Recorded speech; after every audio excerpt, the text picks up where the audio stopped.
order.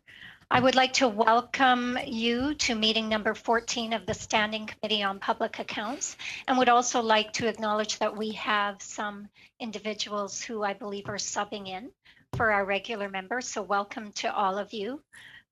We really appreciate being on this committee, and I think you'll enjoy your time here today.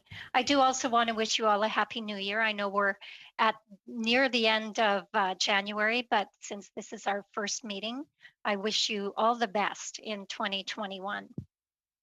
The committee is meeting today in public to study the Public Accounts 2020.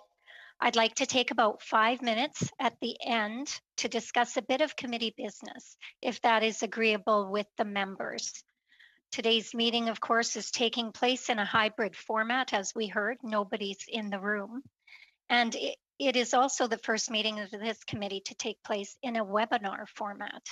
This format is for public committee meetings and available only to members and their staff. Members may have remarked that the entry to the committee was much quicker and that they immediately entered as an active participant. All functionalities for active participants remain the same. Staff will be non-active participants only and can therefore only view the meeting in gallery view. Staff will also remain on the webinar in an observer role during periods of suspension. And though I know we are all familiar with how our meetings work, I would just like to remind members of a few rules to follow. They probably bear repeating now at the beginning of the session. For those, for all of us, interpretation services are available for this meeting. You again have the choice at the bottom of your screen of either Floor, English, or French. Before speaking, click on the microphone icon to activate your own mic. When you are done speaking, please put your mic on mute to minimize any interference. When speaking, please speak slowly and clearly. Unless there are exceptional circumstances, the use of headsets with a boom microphone is mandatory for everyone participating remotely. Should any technical challenges arise, please advise me. Please note that we may need to suspend a few minutes as we need to ensure that all members are able to participate fully. I would now like to welcome our witnesses. Joining us today from the Office of the Auditor General are the Auditor General, Karen Hogan, Chantal Perrault, Principal, and Etienne Mate, Principal. From the Department of Finance, I would like to welcome Deputy Minister Michael Sabia, and hopefully he will be joining us soon. Assistant Deputy Minister from the Economic and Fiscal Policy Branch, Nicholas Leswick, and Darlene Bess, Chief Financial Officer, Financial Management Directorate, Corporate Services Branch. And from the Treasury Board Secretariat, we have the Comptroller, General Roche Houpe, Assistant Comptroller General, Financial Management Sector, Roger Ermuth, and Diane Parasini, Executive Director, Government Accounting Policy and Reporting. Ms. Hogan, I will turn the floor over to you for your opening remarks. Thank you. Madam Chair, thank you for this opportunity to discuss our audit of the Government of Canada's consolidated financial statements for the 2019-2020 fiscal year. With me are Chantal Perrault and Etienne Mate, Financial Audit Principals. The government's financial statements are one of its key accountability documents. Our audit of the financial statements matters because it supports parliamentary oversight of government, promotes transparency, and encourages good financial management. This year, our audit of the government's financial statements took approximately 33,000 hours to complete and involved most of our financial auditors. Our audit opinion on the Government of Canada's consolidated financial statements is on page 52 of Volume 1 of the Public Accounts. We found that you can rely on the information contained in the financial statements. In all material respects, the information is presented fairly and conforms with generally accepted accounting principles for the public sector. In other words, we issued a clean opinion.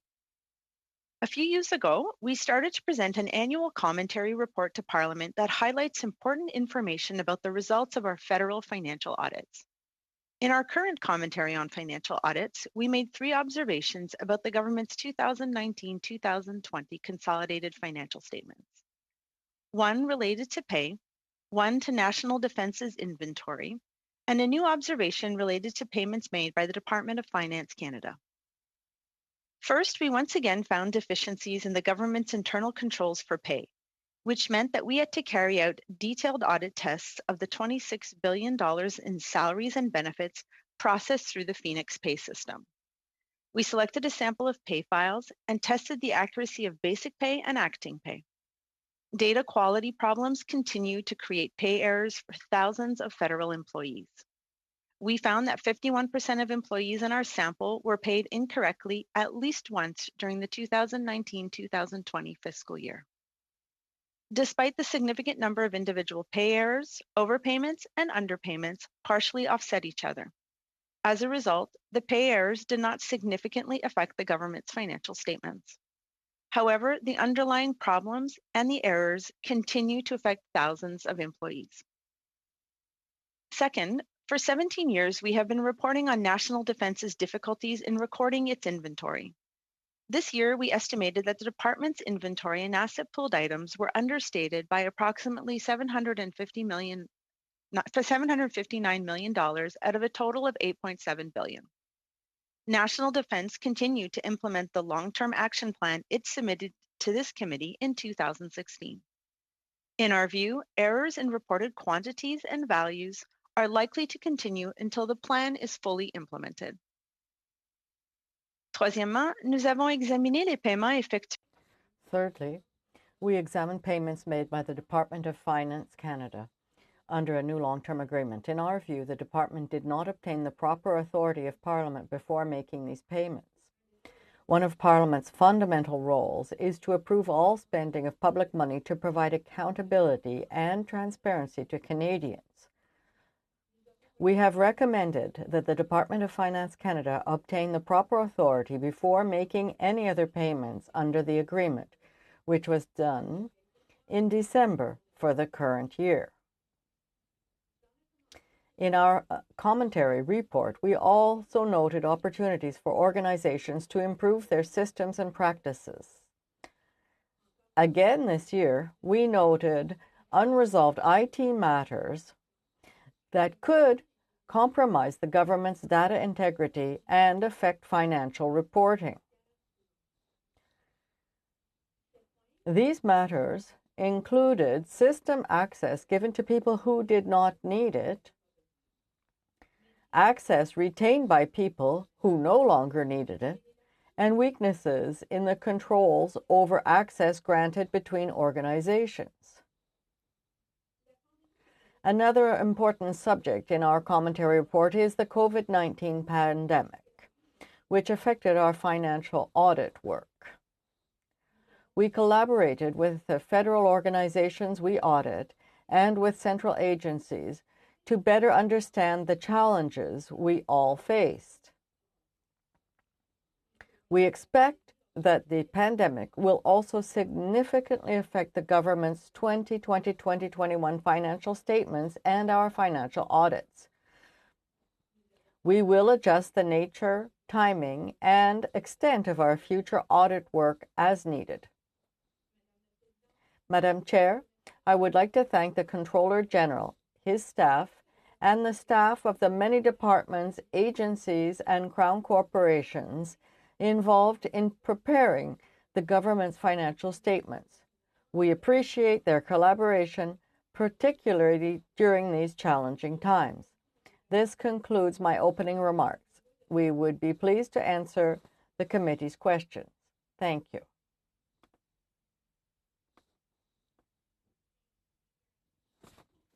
Thank you very much, Ms. Hogan. And I would just like to ask the clerk, is there someone else bringing remarks today? Yes, Mr. Huppé. Mr. Huppé? And I believe he's back. Yes, very, very sorry about that. We're having major IT issues, so we're just back. I have to say I missed part of the Auditor General's comment. I'm sure they were captivating, as usual. So I'll dive right in, if you allow me, in my comments. Donc, merci beaucoup, Madame. Thank you, Madam Chair, and my thanks for the opportunity to discuss the public accounts of Canada with the members of the committee. I am joined today by my colleagues that you can't see, colleagues from the Treasury Board of Canada Secretariat, Mr. Roger Ermuth, Assistant Controller General of the Financial Management Sector, and Madame Diane Parasini, Executive Director of Government Accounting Policy and Reporting. Madam Chair, the public accounts include the audited consolidated financial statements for the 2019-2020 fiscal year, which ended on March 31st, 2020, in addition to other unaudited financial information. They are part of a series of reports to Parliament and Canadians that outline how the Government of Canada spent the money that it requested from Parliament and how it generated revenues. The consolidated financial statements are audited by the Office of the Auditor General, and I am pleased to note that for the 22nd year in a row, the Auditor General has issued an unmodified or clean audit opinion of these financial statements. As the former Auditor General pointed out to the committee, not many national governments receive a clean audit opinion on their financial statements, let alone do it so for every year for 2 decades. I am very proud that the work of the Financial Management Committee is so strong that we can sustain this accomplishment year after year. In particular, in this unusual year, I must thank all the departments for the extra work they put in to undertake the year-end work while working from home with all the additional challenges that entailed. It is a clear indication that the members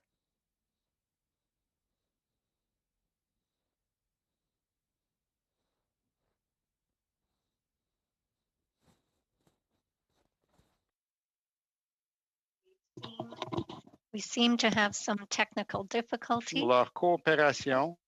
for their cooperation.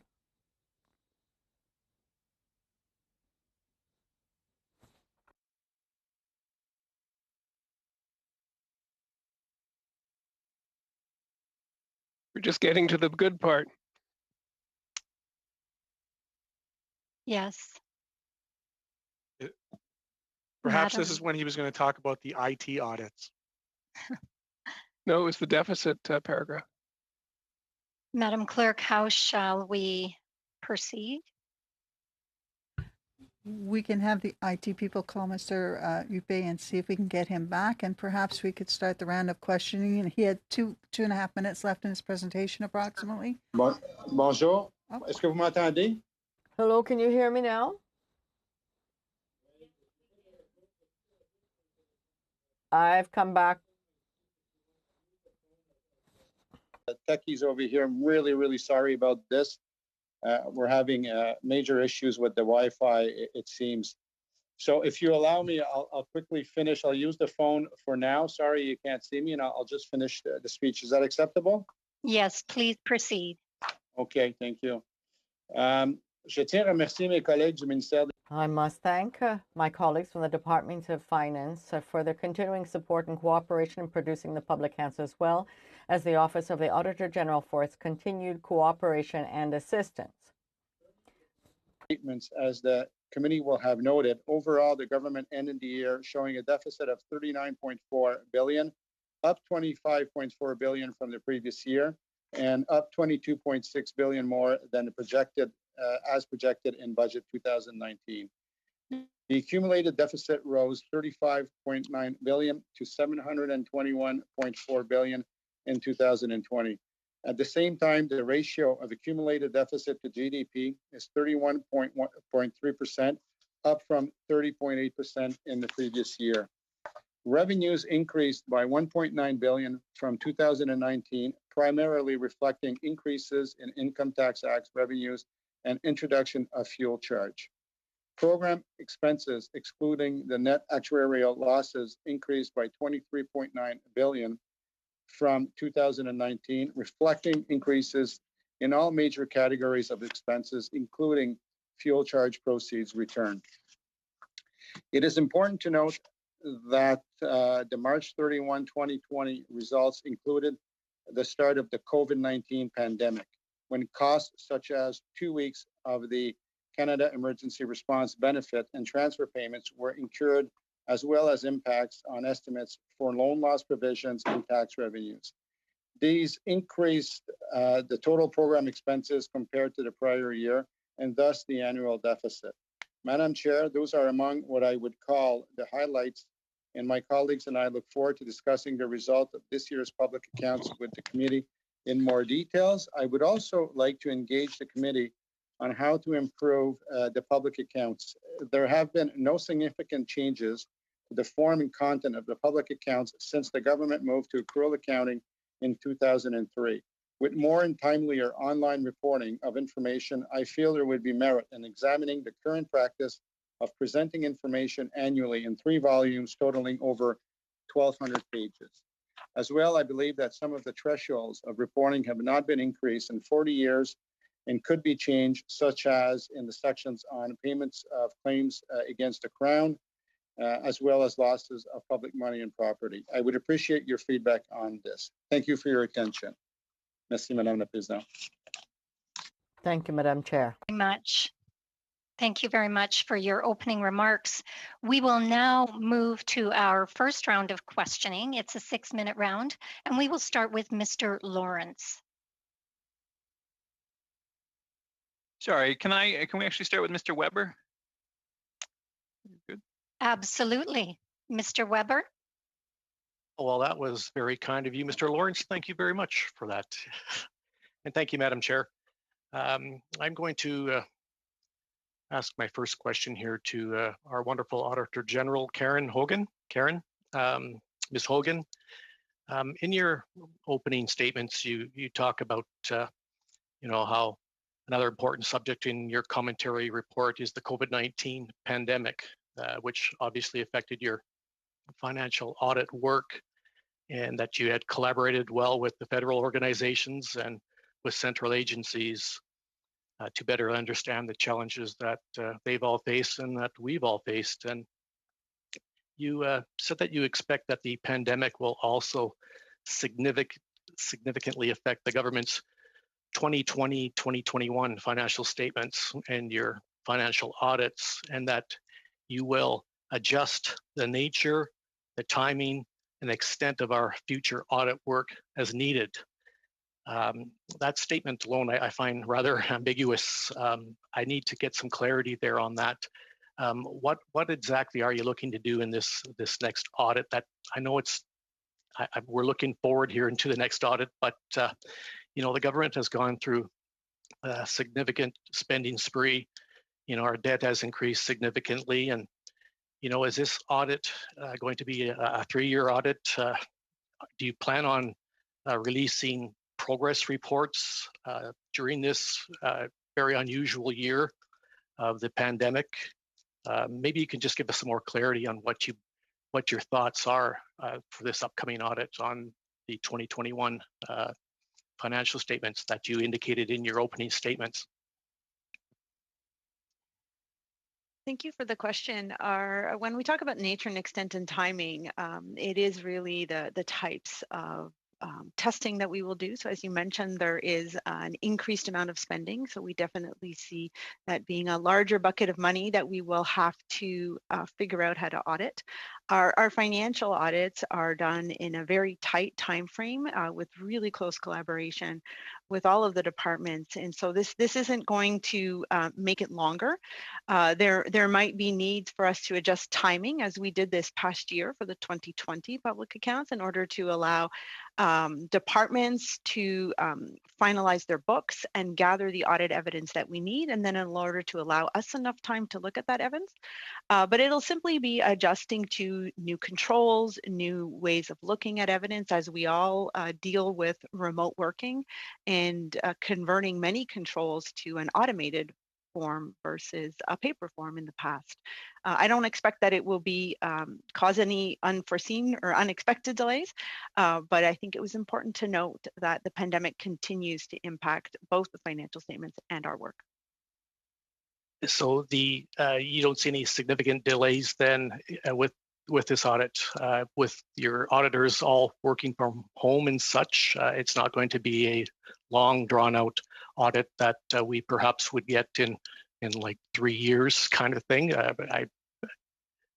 No, not at all. Financial statement audits are actually completed and wrapped up very quickly after year end. And as we saw in 1920, between the extra time that the departments and agencies and our audit needed, the audit was only delayed by about 5 or 6 weeks. And I don't anticipate that it would be anything bigger than that in the coming year. It does require all of us to work together for a common goal. That's good to hear. Thanks for that. You also mentioned that this year, this audit, your financial statements audit took approximately 33,000 hours to complete, and it involved most of your financial auditors. How does that compare to previous years' audits? Was this significantly more, the 33,000 hours, or less? Or I anticipate probably was more, but maybe give us some clarity there. So this is the largest financial audit that our office undertakes. As you can imagine, auditing the whole of government of Government of Canada is a large endeavor. In prior years, we would have seen our audit run anywhere from about 44,000 hours to a little less than 33,000. So I did see this year being a little bit more than a typical year, but less than the first few years when we had to deal with the increase in work when the Phoenix Pay system first rolled out. So this is about average, and I would expect it'll take us perhaps the same amount of time or a little bit more next year. Great. And you indicated you issued a clean opinion this year, meaning exactly what, Ms. Hogan? So we audit the government's financial statements and compare them to generally accepted accounting principles that are applied to the public sector. And we look to ensure that they are fairly stated and that they are free of errors that would impact a user's decision. And so a clean opinion basically means that you can rely on the information in the financial statements. It is something that very few countries can say that they've received, and so Canada and all of the departments who are in agencies and crowns who are involved in the development of these statements should be proud of that. Excellent. Madam Chair, have I got some more time left over there? I believe you have about 20 seconds. 20 seconds. Okay, well, in that 20 seconds, I'm just going to leave that 20 seconds for my colleague, Mr. Lawrence, who kindly gave me the first round. Okay, thanks, Madam Chair. Thank you very much, Mr. Weber. We will now turn to Mr. Longfield for 6 minutes. Thanks, Madam Chair, and it's great to see all our colleagues around the table, and especially the people that have prepared the work for us, Ms. Hogan, for your work, Mr. Hupé, and a special welcome as well to Mr. Sabia in your new position, and congratulations on your appointment. It's great to see you here this morning as well. Lots of reading over the holidays, lots of stickies now on the books. And I want to draw attention to Volume 3, Section 2, under the supplementary information that's required by the Financial Administration Act, pages 147 to 163. For Mr. Hupé, to pick up on your last comment in your opening remarks around losses of public property, that they're showing 14,951 cases of loss of public property due to accidental loss, damage, or destructions, with a total of $21,372,105 that aren't expected to be recovered. 3,616 cases of loss of public property as a result of offense or other illegal act, resulting in losses of $1,127,128 that aren't expected to be recovered. And finally, 104,399 cases of loss of public money due to an offense, illegal act, or accident, resulting in an estimated $4,699,469 that, again, not expected to be recovered. That's a lot of taxpayer dollars that we are now not going to be able to recover. How does this compare to previous years for Mr. Hupé or any official? Yes, no, sorry. Thank you for the question, Madam Chair. So how does it, I don't have exactly what the numbers are previous year. I would tell you based on my experience. I mean, it does vary from year to year. That said, I would say that overall there's some, the big ticket items are basically, we have certain misrepresentation done through our tax systems by some individuals, sadly. Some misrepresentation on the employment insurance program also. So these, I mean, over the years, I think there are some cases that, it's a recurring kind of theme. And then I would tell you, on the damage of properties, for example, that went down drastically compared to last year. That's because we had on one of our ships, there was some vandalism that was done, and therefore that was reported last year. So I think the drop in that one is close to $11 million, and it was due to that. So I would tell you, it's a little bit of there's no very accurate trend in these things, and for different reasons it will vary from year to year, sadly. But sadly, there are always cases of lost properties. We talked about on the major one being on a national defense side. For example, they have a lot of inventory, so right. There are these cases that are recurring in nature. Great, thank you. And we did hear from Defense earlier on follow-up to the previous audit. So maybe that's something, it wasn't in the management notes, but I thought it looked like some big numbers there. So thank you for your clarity. And Mr. Sabia, one that I looked for first off was the incoming revenue for the climate change, the price on pollution, and then the outgoing revenue back to provinces and territories to see whether we were balancing. I found in section 2 of volume 1 in the notes to the consolidated financial statements of the Government of Canada, Part 4 revenues point, under point A, the fuel charge proceeds on page 63, it states that the revenues earned from pollution pricing amount to $2.65 billion, another big number. But then in part 5, point C, the expenses says that fuel charge proceeds were returned totaling $2.63 billion. So given that this program was designed to have all proceeds returned back, almost all were returned back, but could you maybe explain the discrepancy as a result that the taxes weren't reassessed or assessed, or whether it was a timing issue, to see that money being collected by the government isn't being held by the government, but it's actually returning the way that the policy was intending? Well, first, Madam Chair, let me thank Mr. Longfield for his welcome, which is much appreciated on my part. I would also say welcome is appropriate because I've only been here for about 4 weeks or so. Yeah. So if you don't mind, I think I'll ask my colleague Nick Leswick to take on that question. Great, thanks. Thank you for the question. Yeah, you're right. There's a slight discrepancy. I mean, it's under $20 million on a $2.6 billion program. So, I mean, it's just a matter of revenue and expense recognition over the accounting period. But rest assured that every dollar that is collected through the fuel charge will be returned to the payers in the jurisdiction they were paid. So those will match entirely over time. Okay, thank you. And I've only got 20 seconds myself. So again, thank you for all these notes. I wish we had more time, but I'll turn it back over to the chair. Thank you. Thank you very much, Mr. Longfield. And perhaps I can take your 20 seconds and also join you in welcoming Mr. Sabia to committee and also congratulating him on his appointment. We look forward to working with you in the future as well. I will now turn to Mr. Blanchette-Jonca for 6 minutes. Hello, Madam Chair.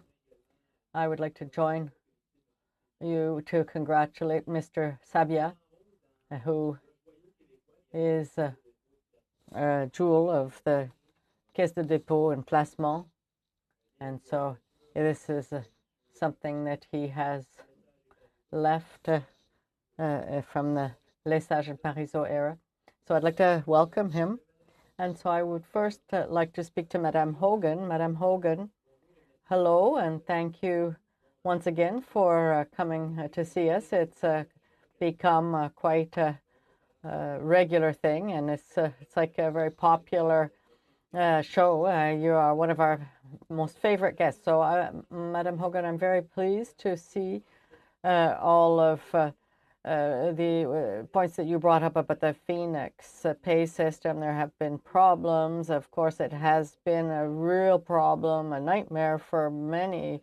And I can understand that things are starting to be improved, but it does bring forward some troubling questions with respect to pay. I don't think that we want to be called a banana republic, but it is surprising.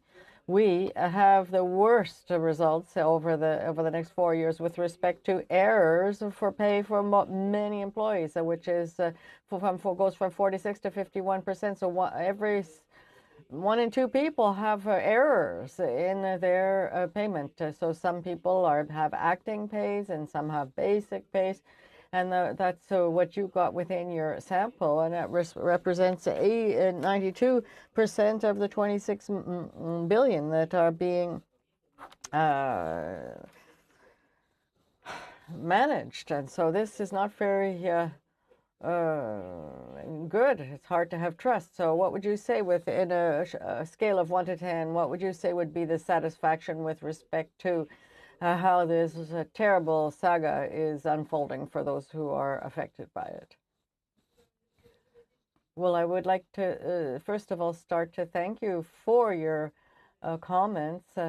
And I really do appreciate coming before the committee, and so thank you very much for all of your support and appreciation. So with respect to the errors in pay, I like numbers, so I don't know if I could give you a number from 1 to 10 there, but I'm looking really towards the future to see how the government needs to go ahead to correct the situation, and in effect 51% of people found errors, and so we think that we've seen a drop in the number of cases when it comes to interventions for adjustments to pay. So it's important to note that things are improving nonetheless, but when it comes to the situation of pay, this is a shared task, and there are many players that have to ensure that the data is without error, and that is done through collaboration, that departments will be able to make the necessary adjustment to ensure the correct payment of employees in the future. And this is important in the transition to this Phoenix pay system. Well, thank you very much for your answer. Well, it's good to look towards the future, but when you look in the present and people in the past, some people have died because of the catastrophes. So yes, we have an action plan to correct the situation, yes, but when you look at the numbers that I just said, 1 in every second person has problems. So how can we not move ahead with a quick solution? So do you have the trust in Parliament, because you are the watchdog for the taxpayer? So when you look at the observation that you've made, can you ensure that the follow-up will be done to ensure that there are no scandals, as we saw over the last decade with other scandals? Well, when we're looking at the transformation for pay management systems, well, yes, we have looked at the work the government has done, and we will continue to be following it, and we'll continue to put pressure on the government. This is an expense which is very important for the financial statements of Canada, and so there's always somewhere where we'll be taking a lot of time in our examination. Madam Chair, can you just let me know how much longer I have? How much time is left for me? Merci beaucoup. Thank you very much. Madam Hogan, you spoke about the pay system, and I've noted that in the pay service that there would be some problematic issues. So I would like to look with you. Do you have any type of solutions that would help to intervene quickly? Because when we look at the port, we're looking at it's going to take up until 2022 to be able to make up for the problems. And so how can we make this move ahead as quickly as possible? Madam Hogan, well, I think this is a question that we'd better be asked of the government. It really, we're looking at, yes, there are delays, and so if there are no improvements, it would take until 2022 to improve them. However, the government is moving ahead much more quickly with new corrective measures to be made. There will always be requests it does always take time because there are always a request for adjustment to pay, but the government really needs to improve their process with respect to their management and the sharing of information between departments. So I think that the delays are really, it's up to the government to correct that. Thank you, Ms. Hogan. We will now move to Mr. Green for 6 minutes. Thank you so much, Madam Chair. And again, it's an absolute pleasure to be back in this committee. It's one of my favorite committees. We definitely have the opportunity as parliamentarians to dig into the work, hear from government, and then I think, in one of the most important aspects, hearing from the Auditor General to find ways in which we can improve government, which I believe is the core at why all of us are here. So I'll begin with my questions to the Auditor General. In 2019 and 2020 financial audits, you've raised some management letter points, some of which were not resolved within the year. And of the total management letter points that were unresolved as of June 2020, 40% have been unresolved for 2 years or more. 28% have been unresolved between 1 and 2 years. And there's another 32 which were newly issued within the past year. So if you could take a moment and just talk about the importance of the management letter points, why you issue them, and then I think perhaps most important, of the management letter points that have been unresolved, would it be possible to know why? Thank you, Madam Chair. We issue management letter points after most of our financial audits, as throughout the course of our audits, we find opportunities to either improve internal controls, streamline operations, or to improve financial reporting practices. And so we take the time to make some of those recommendations and get management's commitment on a timeline and an action plan in order to continue to improve financial reporting. So those are very important. We started to monitor them and follow them up a few years ago because we recognize that some of them take a long time to resolve.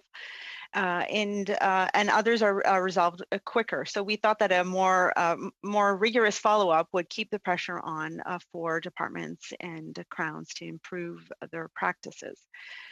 Most of what we found, or most that remain left unresolved in the longer buckets, are really about IT access. And we always carry out work to make sure that we didn't find any inappropriate access. But as you can imagine, there are so many individuals who access IT systems that it takes a rigor to stay on top of awarding proper access, removing it when an individual leaves an organization, or changing it when they change functions. And so really it would be up to the departments to tell you individually why they take so long, but I do think it's because of the vastness of how many individuals have access to systems, and hence why we're seeing some time to weed through all of that. Now, I noted in both your opening comments and of course in section 23, where you talk about this, you talk about the targeted access controls because they're fundamental for financial processes that depend on IT. And then you go on to state that access controls go beyond financial processes, and in an IT environment, access controls ensure that only authorized individuals can access electronic data. if those controls are absent or weak, the data's integrity is at risk. And ensure anybody, particularly in a COVID era where there's just an increasing volume of information which is going to be transmitted from home and through the government, we need to have that efficiency. Can you take a moment and explain why this should be a significant concern? Well, data is used to help make good informed decisions, and data is used to develop financial statements where the government, is accountable to the promises that they've made, and the financial statements then show you the actual results. So it's important that that data isn't compromised by an individual who shouldn't have access to it.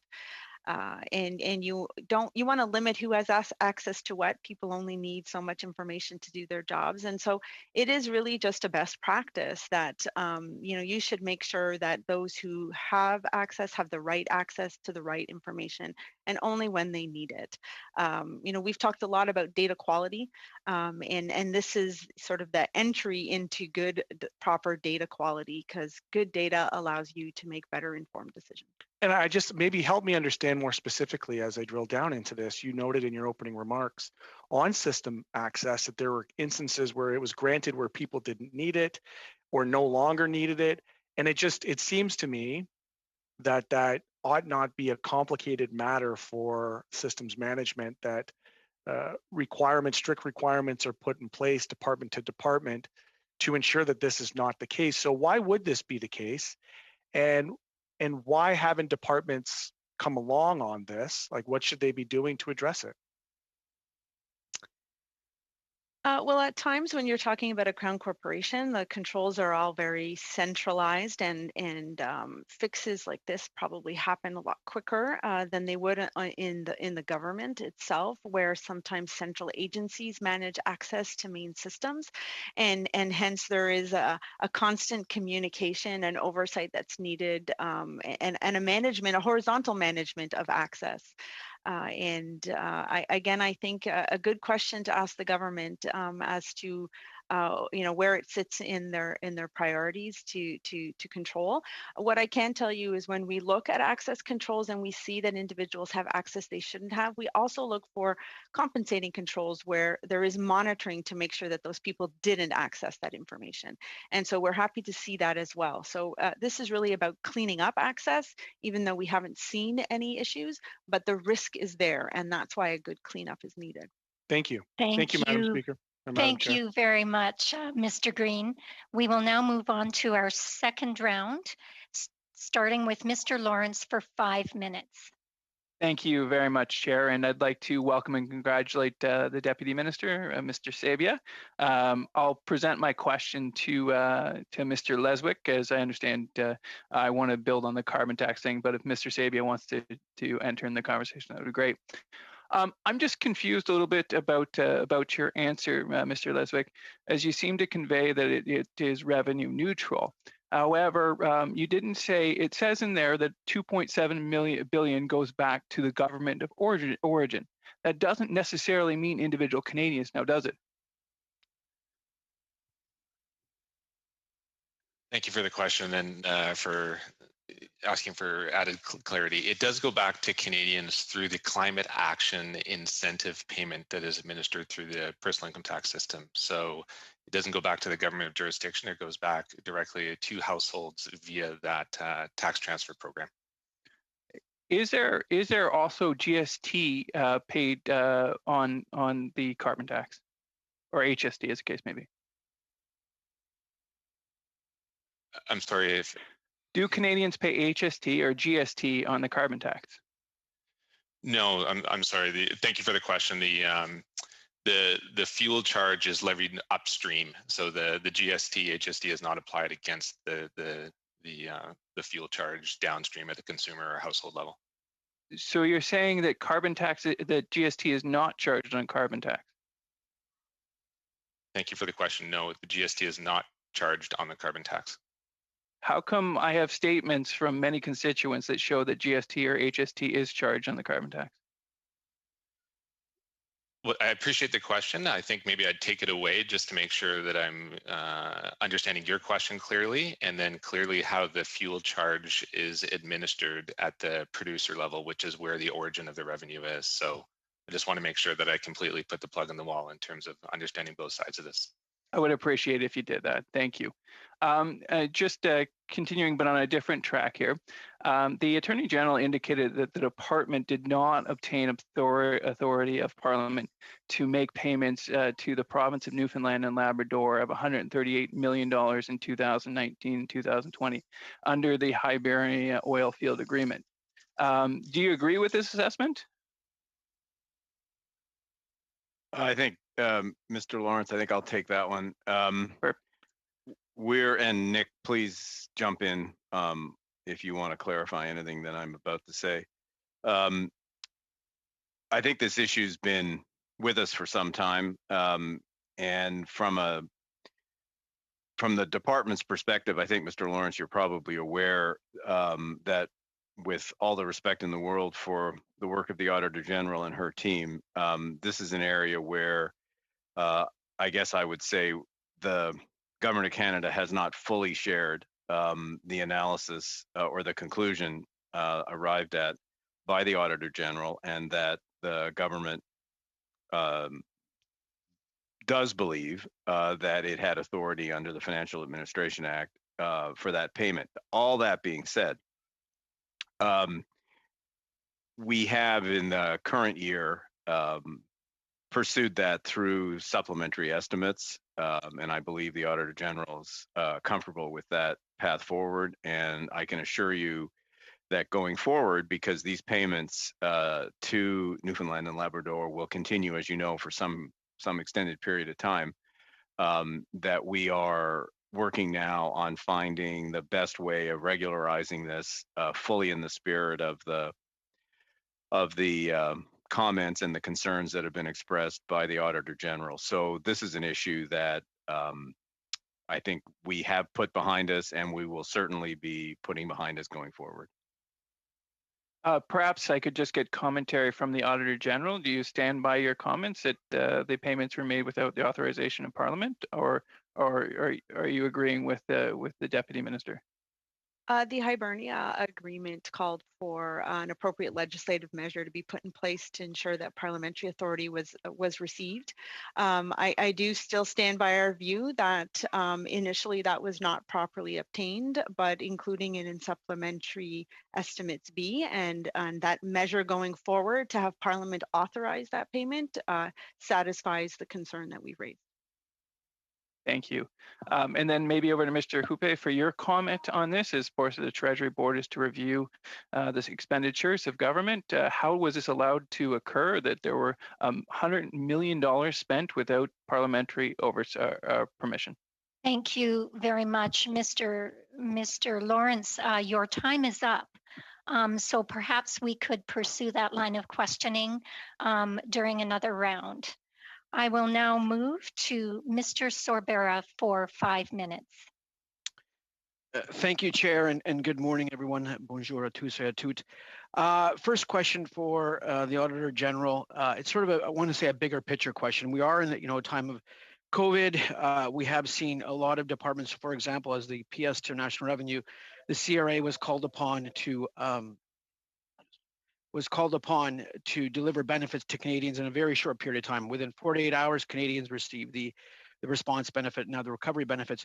Where do you see digitization within the Auditor General's office? Because you obviously examine a lot of government, really all of government. And for me, going forward, digitization is a huge thing, not only to drive growth, but to also to be efficient and deliver services and goods to Canadian citizens. Can you comment on that, please? Briefly, please. Absolutely. I agree with you. The pandemic has definitely seen almost every Canadian interact with its government in an electronic or digital way. And I think everyone across the federal public service needs to look at their own processes and see how we can move further towards digitization to support that, which is something that within our office we plan to do with some of the increased funding that we received. So I think it is where we all need to go, because we've seen that it's needed. Yes, and we must do it without haste, and we have no time to lose, as I call it. My second question relates to page 68 of the volume 1 in terms of as someone who grew up in the private sector, worked and saw his parents save, sacrifice, work very hard to build a future for their children in this blessed country that we live in. But someone that obviously worked in the private sector for 20 some odd years before coming into public office. I see the increase in terms of personnel costs increased from 49 billion to 55 billion from 2019 versus 2020. It's actually page 67 on volume 1. Can I get just an explanation of what drove the increase in staff expenditures? Where this was 11% increase was allocated to, because frankly it's not sustainable on a year-on basis. Thank you. And this is Roch-Huppé. Maybe I could take a first crack at it. Thank you for the question, Madam Chair. So I would say, and we could certainly provide a more fulsome analysis of that increase. But what I could safely say is that from year to year, obviously, there's an increase in wages. So obviously, probably an important piece of that is in relation to that. We also essentially we book what we call an accrual. So say we have a collective agreement that under negotiation, for example, we will actually also estimate the value of the increases and book it, because in accrual accounting we need to actually book the expenses within the right fiscal year. I could also tell you that the increases come from the 2.4% increase on salaries within what we call the public service, so the core. So that's the departments, the traditional departments. There was an increase in the personnel expenses on the military side, the regular force of 2%, and an increase of 10% as it relates to the Canadian Reserve Forces. Okay. Like I say, we could. Yeah. If you can send some more details, because I have about a minute left, and I do want to move on to the next question. Absolutely. To Mr. Sabia, benvenuto in your new role, and I'm very much glad to see you here. I used to visit the Caisse de dépôt as a bond analyst, as on the sell side, to visit with your bond managers there. So spent many of days in lovely Montreal. So very happy to see you in your role and your experience. I think it's very, very key at this time. So I'm gonna throw this to you for the last time. In terms of my comments on digitization and within government and other initiatives that you think on a big picture basis that can be pursued, please comment. Well, I guess I'd make two comments. I agree with what the Auditor General said in terms of the importance of digitizing government services and facilitating access of Canadians to their government on a digital foundation. And we've all lived it, and we're living it through the pandemic. So I fully agree with that. But actually, Mr. Sarver, I'd actually like to broaden your question here. And one of the things that we are thinking hard about and working on is the importance of digitization across the breadth of the Canadian economy. Rappel au règlement, Madame la Présidente. A point of privilege, Madam Chair. We're not getting interpretation right now. Donc, je vous informe que la traduction ne fonctionne. I just want to let you know that I'm not getting translation. I don't hear any translation. Merci. Est-ce que ça va, Mr. Bond? Est-ce que ça va? Is it fixed now? Mr. Sarver, to come back to the point I was making, I think we've seen through this experience we've all been living that digitization is something that we've got to think about on a pan-Canadian basis across every sector, particularly small and medium businesses, which are really the backbone of the Canadian economy. So one of the things that we are thinking about in the context of finding levers to enhance Canada's growth prospects going forward is actually the very broad application of measures to encourage the expansion and development of digitization across the Canadian economy. And certainly, the government is part of that. Thank you very much, Mr. Sabia. I'm sorry we've gone over time. Thank you, Chair, for that your discretion there and allowing Mr. Sabia to elaborate. Thank you. You're welcome. We will now move to our third round of questioning. And I call this our rapid fire round because it's only 2.5 minutes. And we will start with Mr. Blanchette-Jonca. 2.5 minutes. Thank you, Madam Chair. The question will be for Mr. Hupé. Thank you very much for coming. It's the first time that we've seen you, so it's quite a pleasure.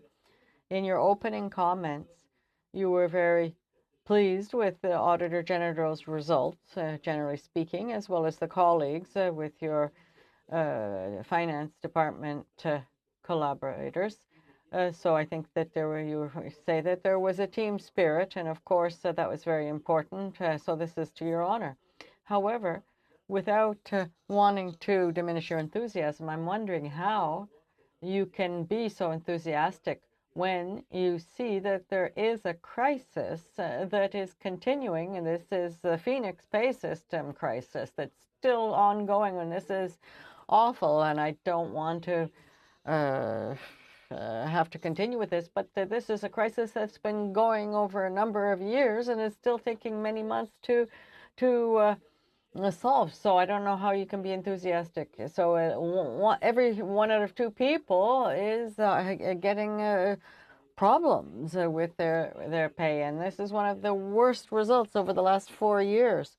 I checked things, and of course, this is roughly 150,000 people who are affected.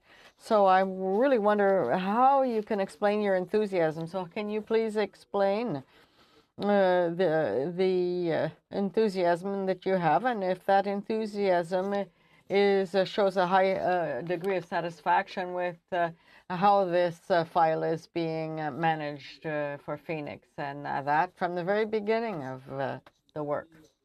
Well, thank you very much for the question. Yes, hello. Thank you. Noted. Well, thank you very much for the question.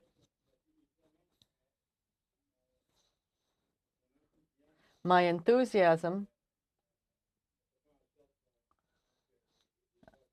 doesn't mean that pay system problems, as you mentioned, are not there. Of course, it's very unfortunate.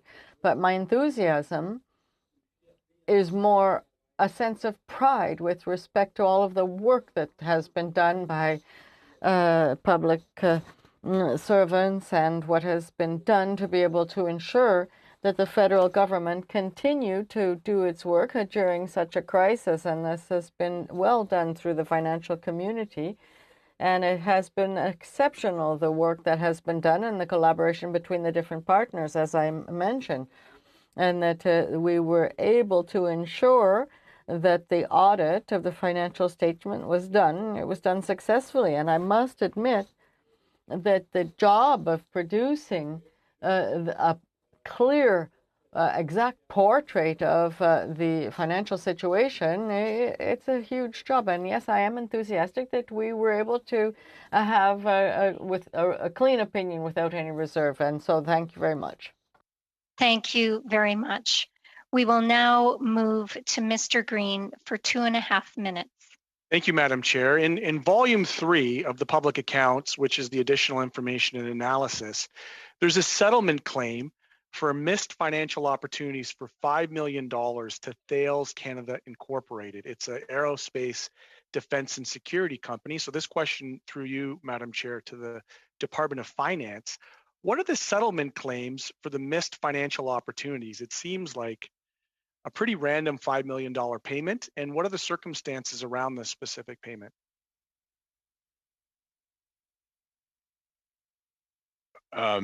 Mr. Green, if you agree, I'm going to ask my colleague, Nick Leswick, whether he has an answer to that or whether that's one of the ones we should take away and come back to you on.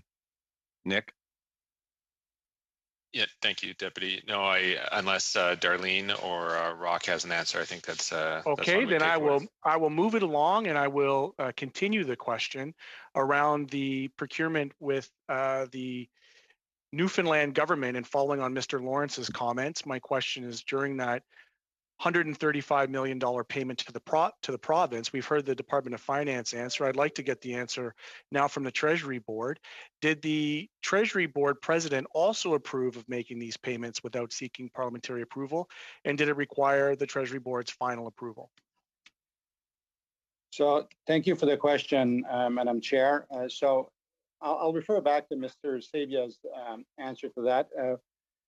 In a sense that, yeah, when we go through these complex accounting transactions, there is usually a consultation, and you know, my folks get implicated.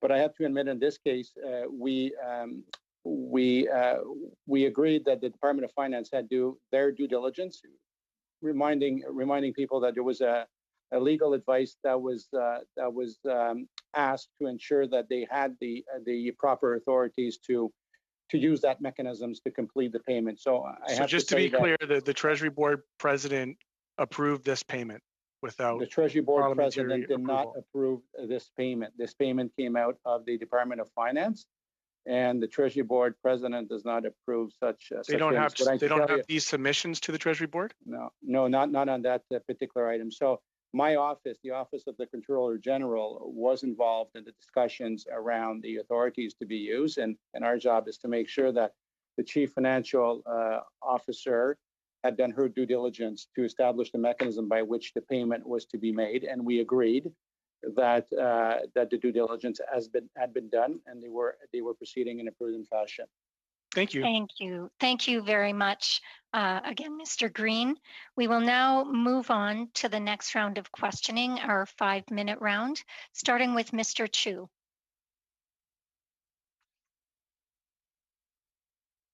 Thank you, Madam Chair. Can you all hear me okay? That's good. Perfect. I have my first question is regarding the AG, the Auditor General's report on the Department of Finance spending without parliamentary approval. And I was wondering if you could actually give us a little bit more context to that line there, please. So it's been the issue that we've been just talking about. It had to do with an agreement about Hibernia and the need for proper legislative measures to be in place before a payment was made under that agreement. The mechanism used by the government is one that we believe was not the most appropriate given the inclusion of a Crown corporation in that transaction. But as I mentioned earlier, we believe that it's now been resolved, the fact that they've included that payment in the supplementary estimates B and hence have received Parliament approval for it. Thank you. I'm going to switch over to a list of questions about the DND, the Department of National Defense. What factors have contributed to DND understating its accounts for so many consecutive years? Anybody, any witness? Maybe this is obviously this stemming out from a long-standing observation from and recommendation from the Auditor General. What I could say is that, and I think this committee has actually heard from the National Defense on this particular issue also. Okay. So, you know, Department of National Defense, very decentralized department managing very imposing amounts of inventory. So, you know, the department actually agreed a while back with the early observations of the Auditor General and put in place an action plan to address this. We always understood in this committee, you know, was also, I think, understood this, that it was going to be, you know, a number of years before everything was completely back to normal. So there's a lot of, and the Auditor General has over the years recognized that DND is delivering under action plan, but there's still some work to do. Like I said, very large, very decentralized department, and rotation des employés, so people moving around obviously a lot, means that the training has to be perfect. It means that the you know, the inventory counts have to be done in timely fashion. It means that the directives need to be clear to the employees doing these counts. The systems are being looked at to, like, you know, we talked about automation, which I think would make things easier. So again, I think It's simply the magnitude of the issues at hand. But the good news is that there's a lot of grounds that have been completed over the last years. Well, thank you. In my previous career, I actually worked for a company that actually had a project with DND in, it's called the Canadian Supply System Upgrade, CFSSU. And that was in the 90s when we actually look at that to upgrade the Canadian Forces Supply System. And the last time I checked, it's been many, many years, over, decade, almost 2 decades. And so I'm surprised that we're still hearing issues that you identify as a contributing factor to this problem here. So I'm interested to hear from you what long-term actions are being planned, these action plan, what has been taken place to remedy spending behaviors of DND, 2 years from now, 1 year from now. Are we going to hear the same problem from DND? Well, I'm hoping that the improvements will continue. I think there is an expectation that most of the remaining items will be completed, within this year or perhaps the following year.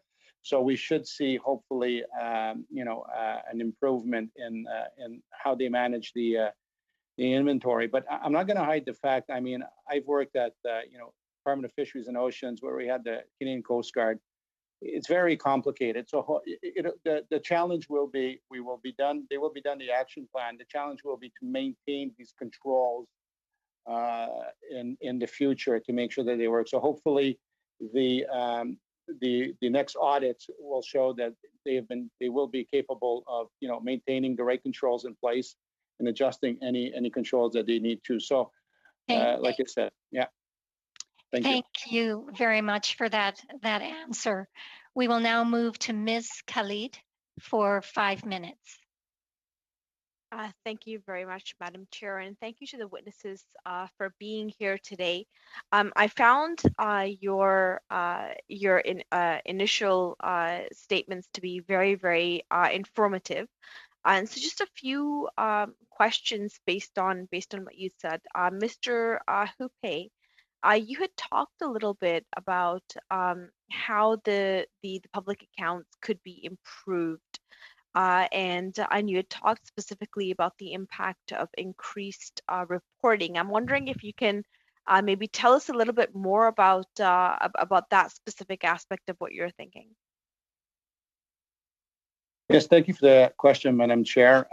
Actually, we initiated these discussions actually with the previous Auditor General, and we kind of agreed, and I know Karen does also, that we haven't looked at the form of the public accounts in quite a while, and the environment has changed.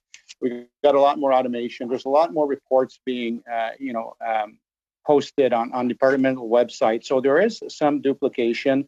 For example, in Volume 2, you would see what we call the revolving fund financial statements of the departments that operate under a revolving fund. Again, the audits of these revolving funds are actually published on the respective websites. There's also this notion of, where, example on the ex gratia payment, we're divulging in these books line by line every ex gratia over $100 and grouping ex gratias under $100. So again, our question is, these limits have been there for up to, in some cases, 40 years. So again, we know that $100 is not worth the same thing today as it was before. So is there an opportunity to kind of trim down and readjust, certain of these fields? So, our thinking is that we would start. The pandemic kind of stopped us a little bit, but continue to see what the improvements could be, and actually. We would welcome the engagement of this committee in helping us work through these proposed changes in the future. Thanks very much, Monsieur Hupé. Ms. Hogan, do you have any comments on this at all? Oh, thank you for the question. Rock is quite right. We started this conversation several years ago with my predecessor, Michael Ferguson, and the Controller General's office. Individuals who sit down to try and understand the public accounts are likely a little overwhelmed by 1,200 pages. And if you want to encourage people to use those financial statements and find some useful information in it, then I agree that perhaps reducing some of the volumes, eliminating some of the duplication of financial statements that are available in other locations would allow those who prepare the public accounts to be able to hopefully do so in a more timely way. A lot of that information could likely even be available just online, so it's more searchable than in these printed volumes or in a PDF. So I do think there's an opportunity to improve reporting for the country. Thank you. And I guess I'll just ask one more question of you, Ms. Hogan. You had spoken about a better way of data collection and research, and I'm wondering how would a disaggregated data system kind of inform, this whole reporting mechanism and how we could improve public accounts in its impact to government spending? So I'm not sure I implied that it would be disaggregated. The financial statements are exactly consolidated statements where they bring all of the financial information of departments, agencies, crown corporations, and federal entities into one spot. So the financial statements are actually the best place to see, to aggregate all the information together. It's the information that appears in volumes 2 and 3, which likely already appears in other locations, that isn't really integral to understanding the financial statements, but just tells a broader story that maybe not everyone wants to read in those 3 volumes. So it's not about eliminating information, it's about making sure it's just in the right place. Thanks so much. Madam Chair, do I have much time left? You have 25 seconds. Okay, well, I'll concede it. Thank you.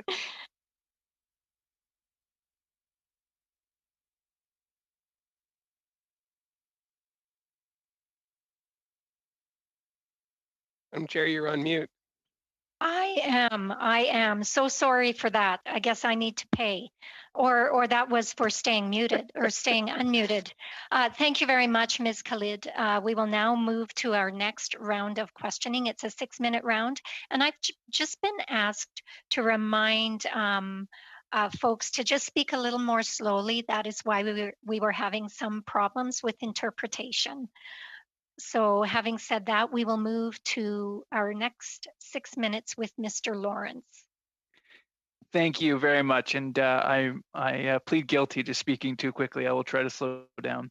I'd like to go back to finance there and just talk about the debt and the deficit. But before I do, I just wanted to clarify one thing, because it does say in the public accounts underneath figure 3. All direct proceeds generated from the federal fuel charges are returned to the government of origin. So Mr. Leswick, is that not correct, or what am I misunderstanding there?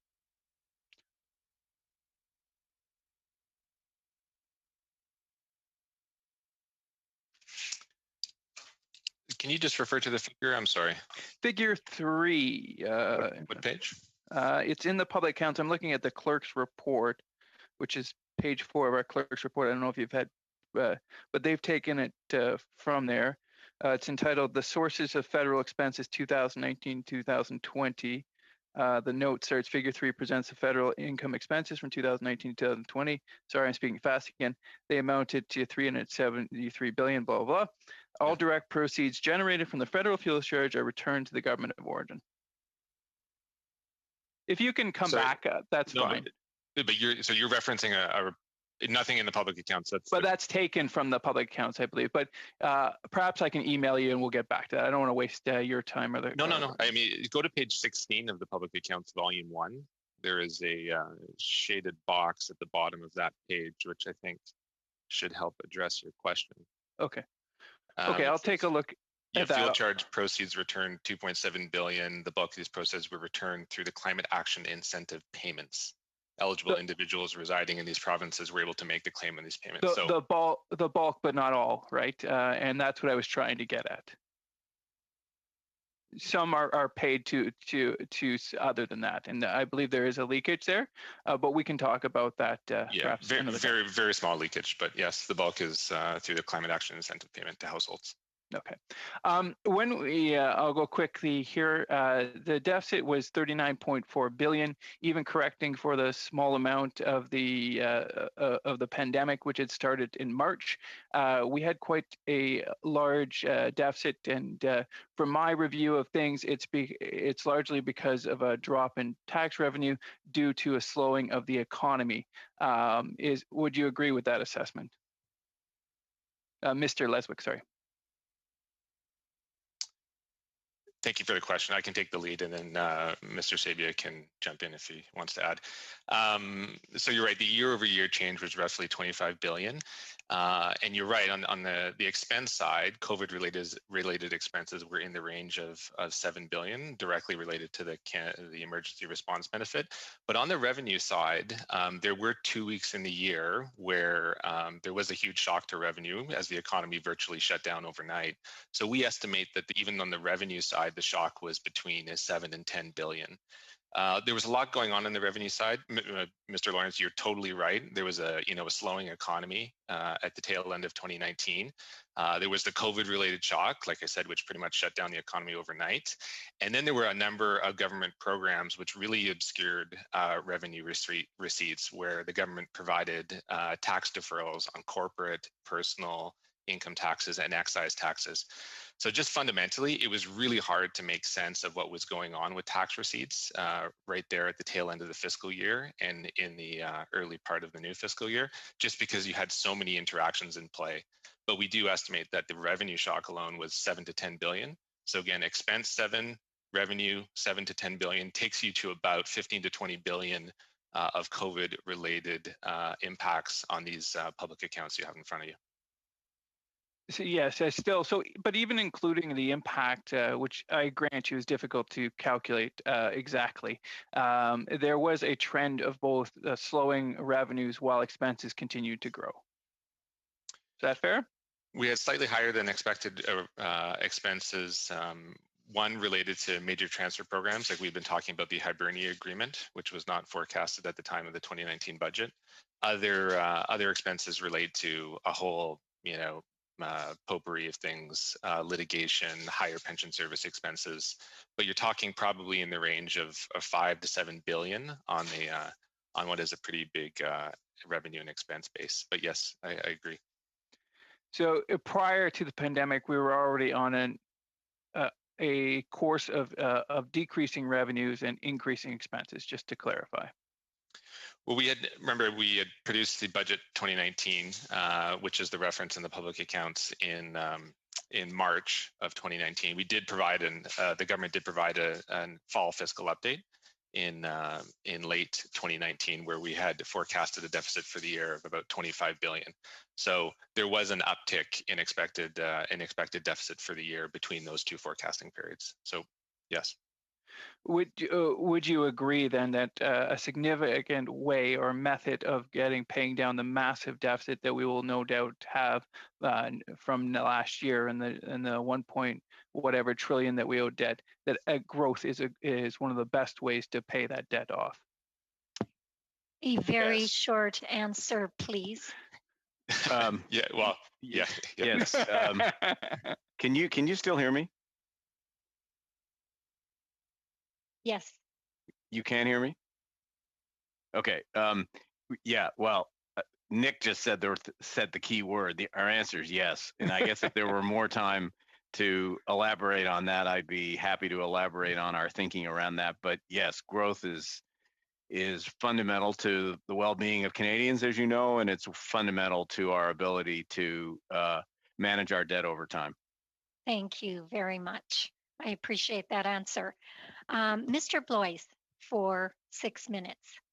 Thank you, Madam Chair, and I will give the Deputy Minister a chance in a moment to explain a little bit about the growth strategy on the other side. But my first question, and certainly welcome him to his new role, my first question, either for him or perhaps Mr. Leswick, is around page number 8 of the of volume number 1, and we talk about our government debt to GDP ratio, which of course was quite healthy in this 2020 year.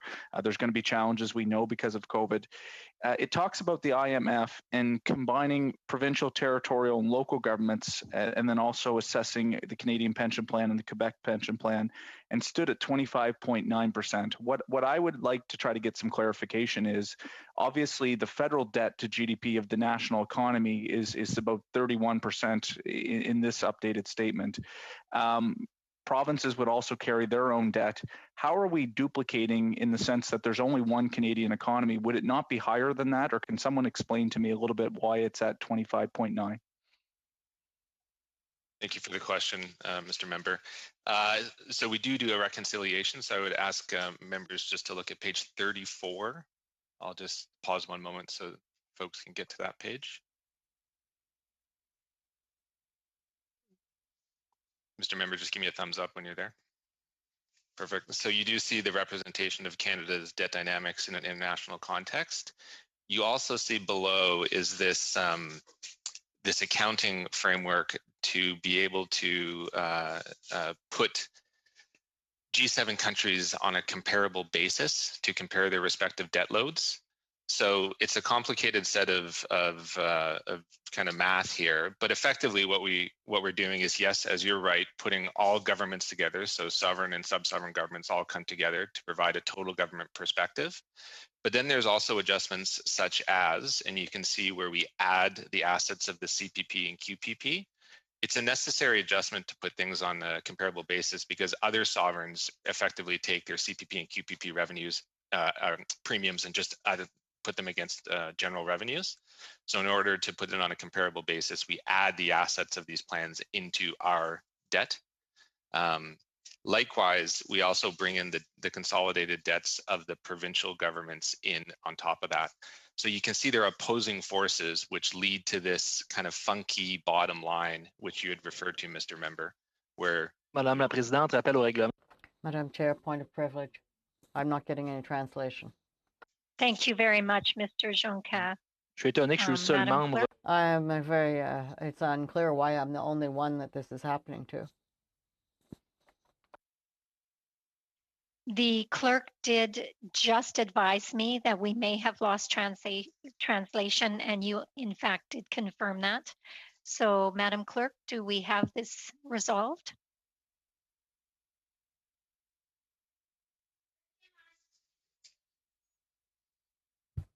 Just give us a minute, Madam Chair, and we'll get it sorted out.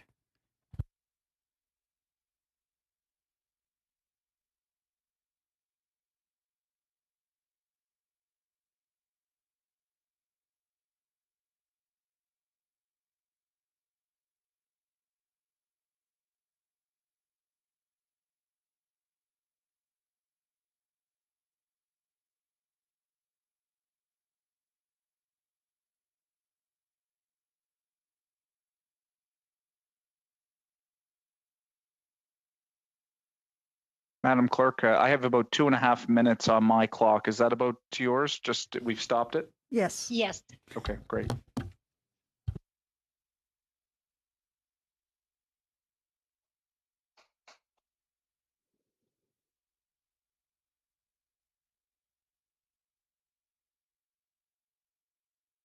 We should be okay now, Madam Chair.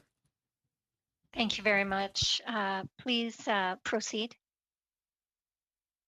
I can stop there. Thank you for the question. Hopefully that table will be kind of spell out the math behind the question you're asking. It's looking certainly at the assets that we hold in pensions to offset the fact to make it comparable to other jurisdictions. Okay, I appreciate that. There's also in this report, and perhaps this is a question for the Deputy Minister, about the average private sector real GDP growth was 5.5%. That was the estimates on the average when this book was produced. we've had some challenges, second wave. Deputy Minister, do you want to weigh in a little bit on whether or not you think that's still an accurate forecast, or what you're seeing in terms of some of the economic challenges in the days ahead? Your question is with respect to 2020, 2021? My apologies. 2021 growth, it's talking about a rebound of 5.5%. I guess my question is broadly, is that still accurate in your view, given the fact that this is a few months old when it was published? Look, that's a very fair and a very good question. The International Monetary Fund this morning published a new global outlook, and one of the points that they emphasized in that report, and this is their words in quotes, extreme uncertainty. So all of these estimates they're very difficult to make, given the situation that you are all very, very familiar with. So I think we need to be cautious in any kind of very specific point estimate of what growth will be. I will say that what we are seeing is, if you think about the economic dimension of the pandemic, we had this tremendous downdraft in the economy. In the second quarter, I think we had a drop of something like 38%, just almost unprecedented, or I think indeed unprecedented. And then we saw a very quick comeback, resurgence of growth. What we're seeing both in Canada and globally is through the course of the late fall, as the second wave developed momentum, the estimates that were made sort of in the fall were probably erring somewhat to the upside because of the intensity of what we've seen in the second wave, and therefore the need that governments at all levels and indeed in all countries have taken with respect to trying to lock down their economies. So thank you. I still have Miss Chair. Yeah. I have about 5 minutes and 30, and I started right ahead, or not. Okay, I apologize. I do try to keep my time, and I have it at 5:35, and that included probably 10. I appreciate that. I'm going by my clock and between the clerk. Please. Okay. Is it possible that I can just finish the sentence? Absolutely, you can take the next 20 seconds. Okay, so as a result of those lockdown activities, that's having an impact, and that will probably lead us to a world of somewhat lower growth than that number would have suggested.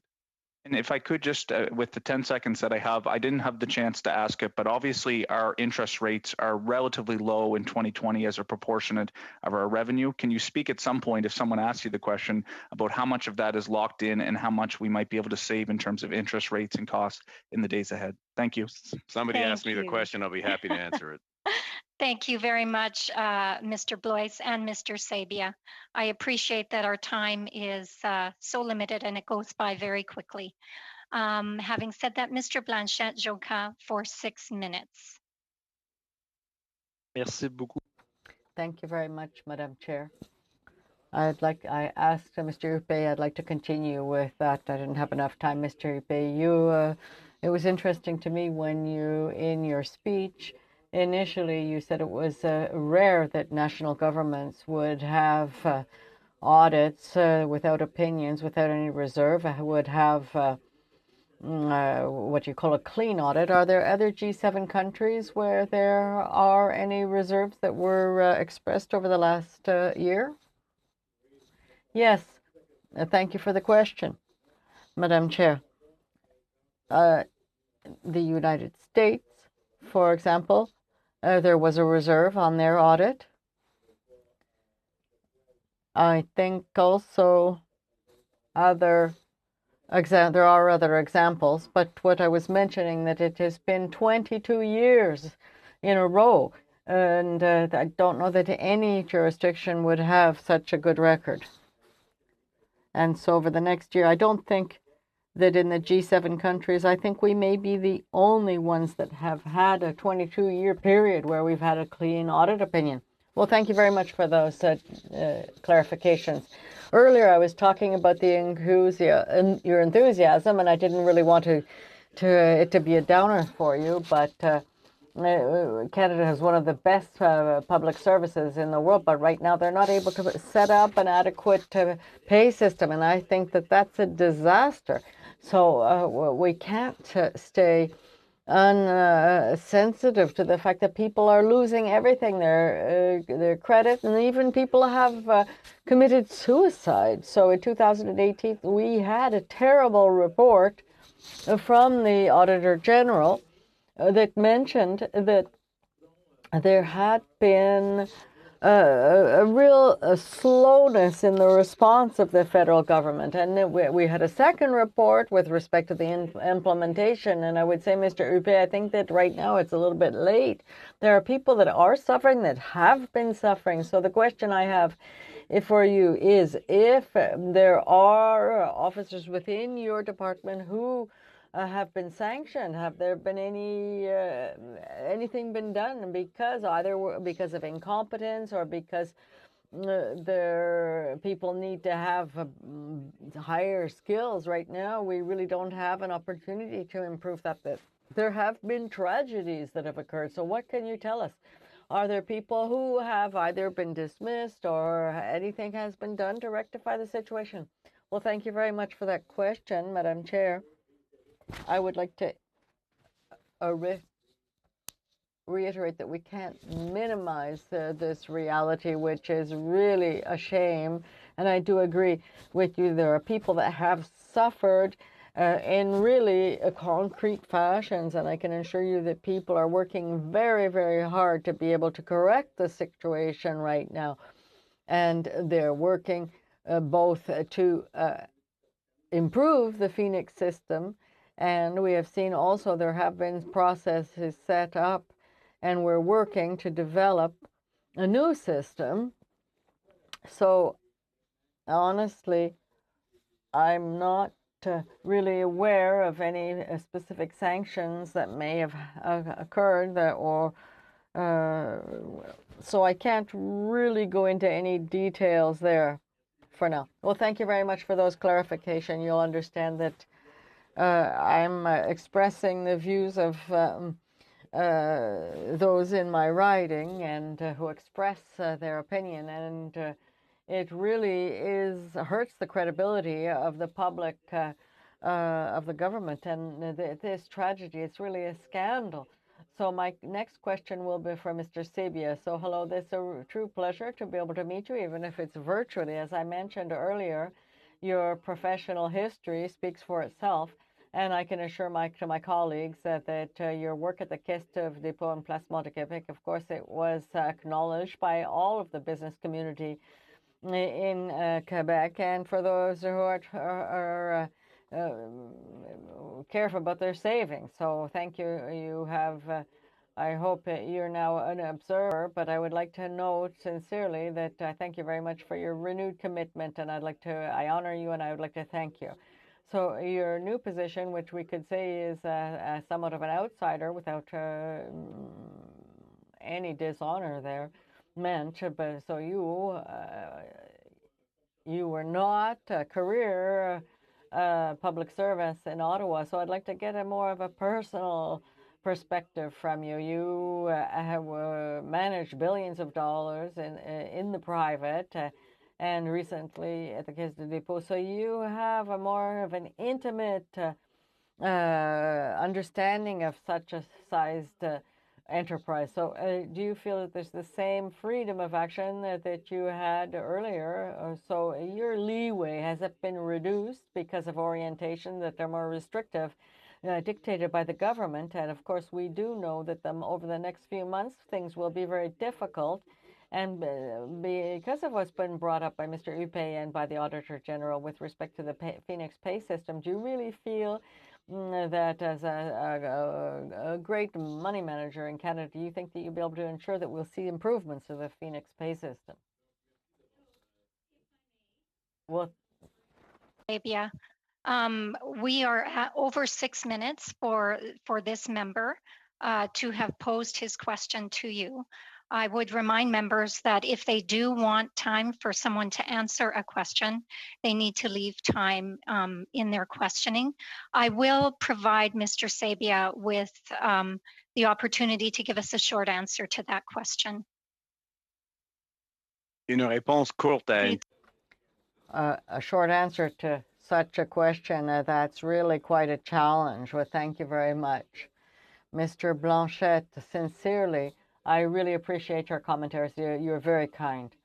However, on the Phoenix question, honestly, I am not in a position to be able to give you an answer because I'm not really at the heart of this issue. I do understand, I follow the story. Of course, this has been a public story, but I'm really not in a position to give you any kind of clear answer to that. But I can tell you that given the circumstances and given the economic situation in Canada and around the world, I think that we have an opportunity, and I can feel that is felt within the government, within the finance department, that there's an opportunity to use our creativity to develop solutions that are needed to be able to get the Canadian economy going, to be able to increase the growth. So this is a double-sided response. For Phoenix, I don't really know, but on the other hand, will there be an opportunity to be able to use our creativity? The answer is yes, because I feel that we can never waste a good crisis. Thank you very much, Mr. Sabia. We will now go to Mr. Green for 6 minutes. Thank you very much, Madam Chair. And I aspire to one day hopefully have the kind of glowing recommendation that Mr. Sabia received from Mr. Blanchet-Jonca. Maybe at some point in time, I'll ask him to write me a letter of reference. It's very nice to see the goodwill in the room this early in the year. But in all seriousness, I have some questions, again, in volume 3, around the total compensation that has been paid out by Crown and Indigenous Relations and Northern Affairs for the victims of day schools, the 60s scoop, and the breach in legal obligations related to reserve lands, totaling about $3 billion. So my first question, I think this might go to the Treasury Board, I'm not sure, but do you know how this amount compares to previous years? Actually, I would say I don't have the exact amount of the settlements last year, but I would step out on a limb and say that it's increasing because we have, we came across a few of these settlements in the past year. So, as you know, as these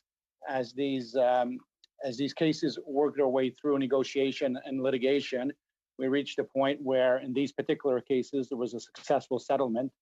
So I would think that it's probably a little bit higher than what we've seen last year, but. We could get back to the committee with the exact numbers if that's okay also. No, that's fine. And in terms of like getting a sense for what is still outstanding?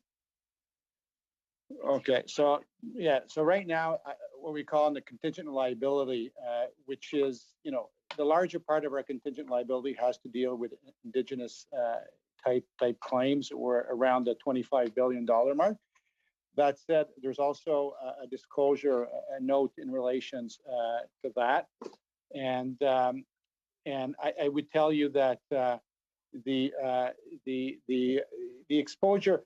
See, we have more and more of these cases, sadly, that we have to deal with. So as we work our way through the process, we reach a point where in accounting we. I'm going to put to you, sir, a direct question, and I'm going to ask for a direct response. Sure. I sense the unease because I get a sense that the actual liabilities are much more than 25 billion. I'm noting here breach in legal obligations related to reserve lands. So what would that actually entail? Would that entail trust funds? Would that entail lease agreements with Band Council reserves related to liabilities from the Crown to these communities? Well, yeah, these are results. All this package results in land claims, for example, or what we call specific claims, as it was the case with the residential school. So we've, these cases come in, and obviously, so I agree, to respond to your question, the exposure is probably higher than that. Well, could I just wager? So, I'm looking at all outstanding claims, and in my community, I'm here today. We have 1492 land back, Mackenzie Meadows, the 1784 Haldeman track agreement, 6 miles on either side of the Grand. We're not even getting into Wet'suwet'en territory and unceded territories, but I'll put to you the question, is it the case that all current claims in court would present as a potential future liability, or have you discounted that in your accounting? No. So exactly. So what I was trying to get at is that in the world of accounting and full accounting, what we do is that we officially book in the books, in the statements, a contingent liability when it reaches certain criteria. So if there's a high likelihood above 70%, so there's usually a legal analysis that's done that we think that we will have to settle, or we will lose through litigation, and we are able to actually estimate an amount, and it's not frivolous, then we have to start booking officially in our statements. That's why I'm saying, obviously, the exposure is most likely larger than that, but as these cases work their way through the system, we may reach a point where we need to book some of these other cases also. So I heard the word frivolous, and I'm wondering, based on the actual contract laws, particularly if there's infrastructure going through a community, if there's monies that have been put trust through treaties, which are real contractual agreements, what would be the order of magnitude of those calculations, even if it's not reflected in your accounting? I don't have the and in a lot of these cases, we're not at the point where we actually can estimate an amount, right? That would be close to reality. So again, as I said, the books have to be, the books are audited, and we have to have justifications in order to assess and estimate. But if monies are put in, if monies are to be put in trust, then so that's real money. Like that's money that the government has a responsibility to. Yeah. So in these cases where we actually have, if money has been put aside and we have an estimate and we have the knowledge and we think that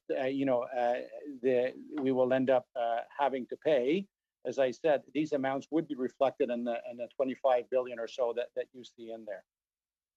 I am unresolved with that answer. I can't accept, like, not that you're wrong, but just I can't accept that that there's any indication from government that it actually has any incentive to settle these cases, because I think it's clear that if they were to settle it based on the real obligations of the Crown, then we would be probably in the trillions of dollars in terms of what is owed in real time, not just from claims that are future present value of land, but also past considerations of trust monies which have been borrowed against to do infrastructure, the St. Lawrence and all these other projects.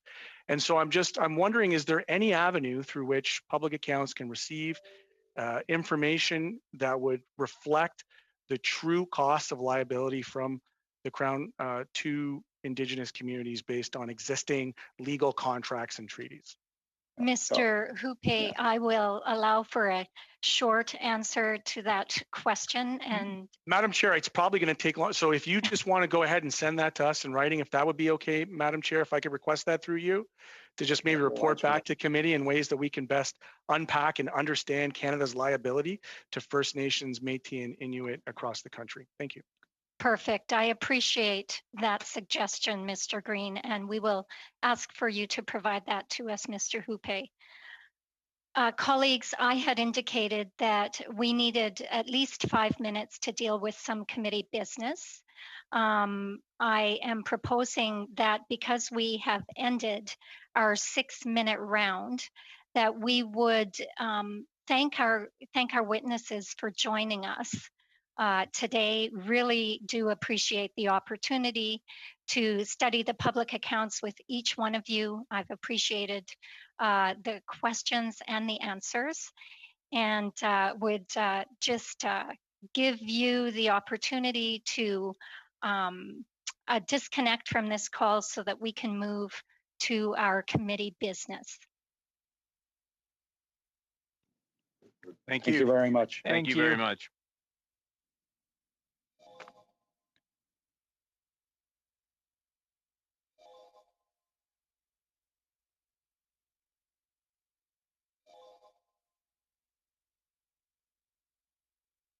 Are we good to go, Madam Clerk? Yes, we are. Thank you very much. And thank you, colleagues, for allowing me to move us into committee business. As I said, I know I indicated 5 minutes. I'm usually very optimistic in what we can accomplish in that amount of time, but just wanted to let you know that what we do need to do is to take a look at the budgets that have been presented for us. If you could take your copies of the draft budgets that were sent to you yesterday. These are standard budgets for the studies we are doing. And as has been explained before, if at the end of the study there are unused funds, they are returned to the general budget for committees. So I'm hoping that you had an opportunity to look at them and just would like to know if you have any questions.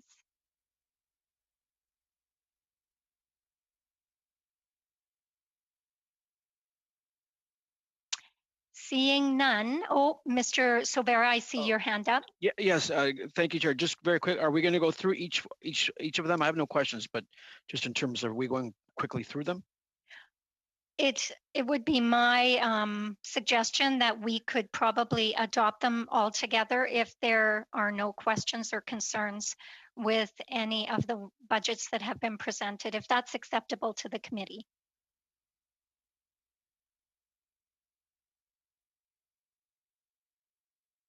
It looks like that is acceptable. So do I have a motion to adopt these budgets as, or approve these budgets as presented? Mr. Longfield?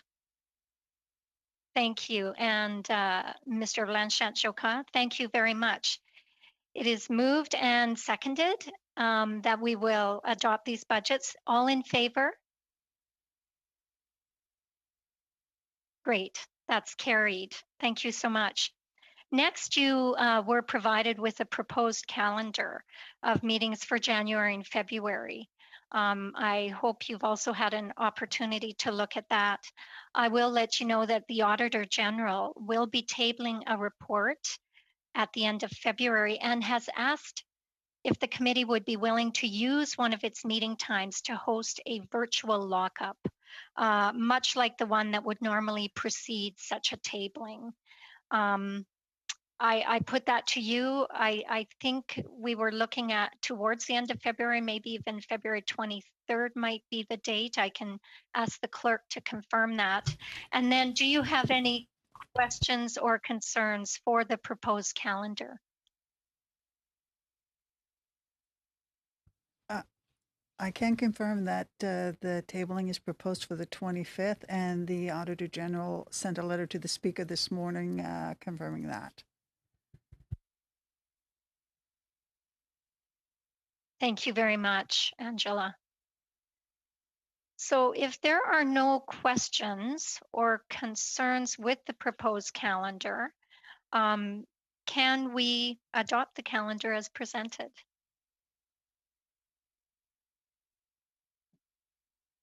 That sounds great. That looks great, actually. Thank you so much. I think with that then, oh, Mr. Longfield, I see your hand. Yes, thanks, Madam Chair. I wonder, is there any output from this morning's meeting? We don't do a report. We don't do a letter back to the House. We just accept the public accounts. What do we do with this morning's meeting? That's a very good question, and I will turn to our clerk, perhaps to provide us with some guidance. And then I see your hand, Mr. Blanchet. Actually, the analysts could be are in a better Oui, position. merci, Madame la Présidente. Madam Chair, I simply wanted to note that twice during the committee we lost time because the interpretation dropped out. Could you please let me know what occurred, just so that everybody would be able to ensure that their time is respected and that there won't be any problems further to this.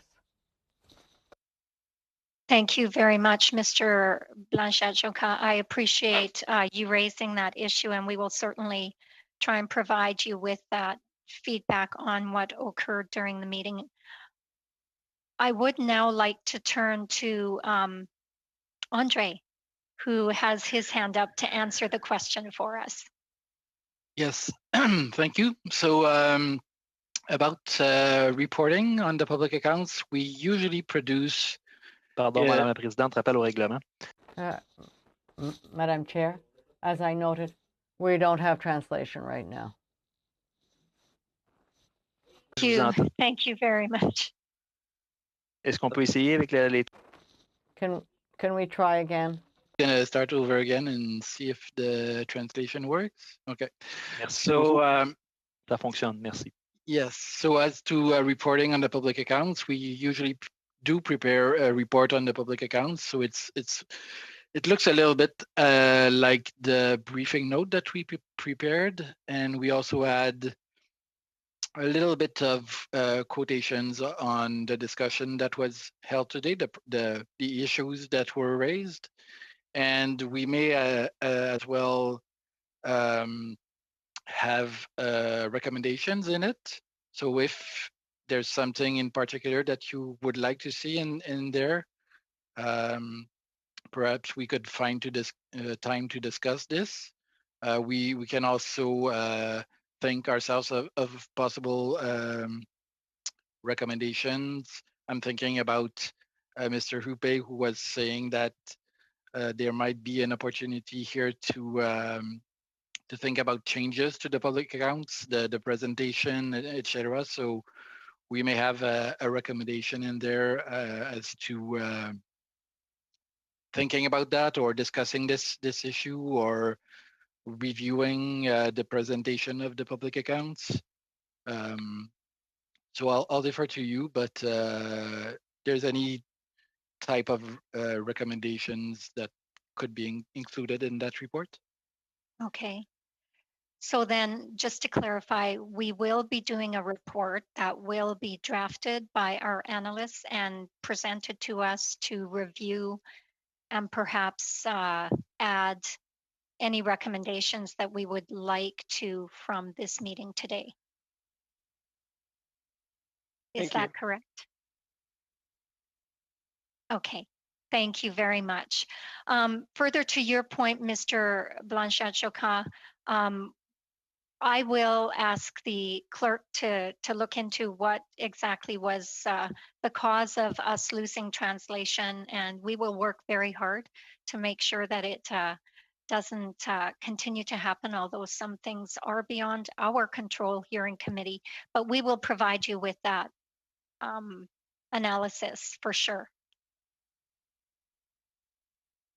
Thank you very much. I note that we are very close to 12, and if there are no other questions or comments, is the committee in agreement to adjourn?